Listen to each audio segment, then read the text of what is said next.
Okay, I've got to read from the paper of record of our beloved republic, as quoted in Dr. Malone's Substack. We had Dr. Malone on last night, trying to get him and Cole back on tonight, Dr. Cole.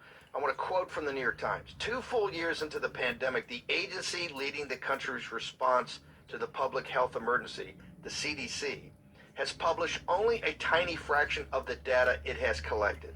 Several people with the data, familiar with the data, said much of the withheld information could help state and local health officials better target their efforts to bring the virus under control. That is a blockbuster statement for the New York Times. This also shows you people at the CDC, those would be the people familiar with the data, trying to get ahead of a massive investigation. Dr. Naomi Wolf has warned us about this from the very beginning, first time she came on here about this data and the suppression of it. Dr. Wolf, we just had that 2-minute segment where they're now running around. The science is changing, but they've withheld this data. And particularly, I understand the data of 18 to 49-year-old folks has been absolutely suppressed. What do you know, ma'am, and what do you say? I mean, it's head exploding. And I want to note that the New York Times is also civilly liable. They're covering their tracks on this. COVID-19 tracking, which is cited in the Daily Mail, is covering its tracks. They are also in on a massive fraud, a criminal and civil fraud.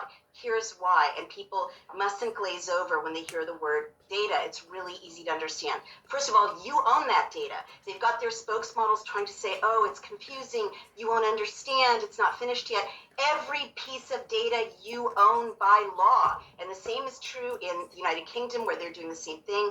And so you own it. So, confusing or not, the raw data belongs to you. It's supposed to be published. I also broke the story, as you kindly note, in March of 2021, that you need to have uniform forms from all the boards of health of 50 states in order to have that giant map that the New York Times still puts on its homepage every single day. Since March of 2021, I've been tweeting Apoorva Mandavilli of the New York Times. The data are incomplete. I've seen the raw data sets. There are only 6 states reporting.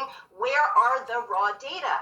Everyone knows that on a digital map, you need to link to the raw data sets. Everyone who makes dashboards knows this in order to verify them. And she's like, I don't know, the guys in the tech thing do the thing. There was no answer. So the New York Times criminally reported on its front page a map of fake or unverifiable data for the last 2 years, and they know it. So now they are trying to cover their tracks because there's headway being made by Dr. Henry Ely, State Senator Kim Thatcher, State Senator Dennis Linthicum of Oregon, who are calling for a grand jury investigation, as we reported here, into willful misconduct with the data by the CDC. Because as we reported here on War Room about 3 months ago, the CDC is taking the raw data sets, giving them to an interested Gates-funded third party, CSTE, and letting that tech bro third party unlawfully manage and misrepresent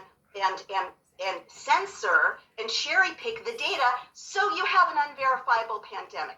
That's what happened. It is a massive crime. It's a crime using your property, which is the data generated by your tax dollars, and we don't know the extent of the pandemic because the data are all now unverifiable, called into question, incomplete. Only 31 states at this point they claim are even reporting. We don't know whether we don't know if it's been deduplicated. We don't know if they're counting people twice. We don't know in the case of COVID-19 tracking, they've got random volunteers uploading things from random blogs.